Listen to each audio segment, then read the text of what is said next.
చిత్తమంతా కూడా చెప్పబడింది. హల్లెలూయా. ఆ చిత్తం నెరవేర్చడం కోసం అర్హత కావాలి, క్వాలిటీస్ కావాలి. ఆ చిత్తం నెరవేర్చడం కోసం ఆ మంచి మనసు ఉండాలి, ఆ భారం ఉండాలి, ఆ వైరాగ్యం ఉండాలి, ఆ సమర్పణ ఉండాలి, తండ్రి చిత్తానికి అప్పగించుకునే మనసు కూడా ఉండాలి. నీ చిత్తం చేసుకోవడం కోసం నీ ఇష్టం సరిపోద్ది, ఎవరితో పని లేదు.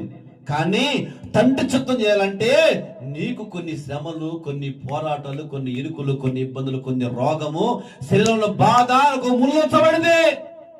అంత సామాన్యంగా దేవుడి చిత్తం నిజం జరగదు. దేవుడి చిత్తం చేసే వ్యక్తి నిత్యము నలగొట్టబడుతుంటాడు.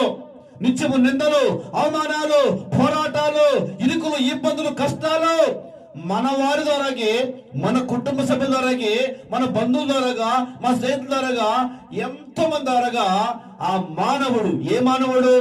దేవుడి చిత్తంలో ఉన్న మానవుడు ఎప్పుడు కూడా ఈ పోరాటములు కొట్టబడుతూ ఉంటాడు.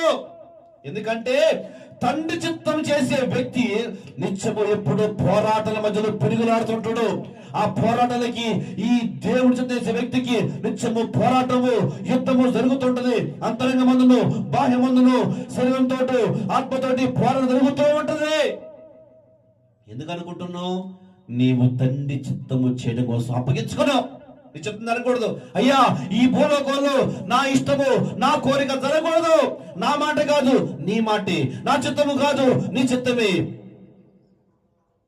నా పనులు కాదయ్యా నీ పనులే, నాకులు కాదు నీ క్రియలే, నా పని తర్వాత నీ పని ముందు అని ఎవరైతే తండ్రి చిత్తం ఈ పనులు జరిగిస్తూ ఉంటారో వాళ్ళకి కొంతకాలం మహాశ్రమలు, శ్రమలు కాదు మహాశ్రమలు కలుగుతాయి.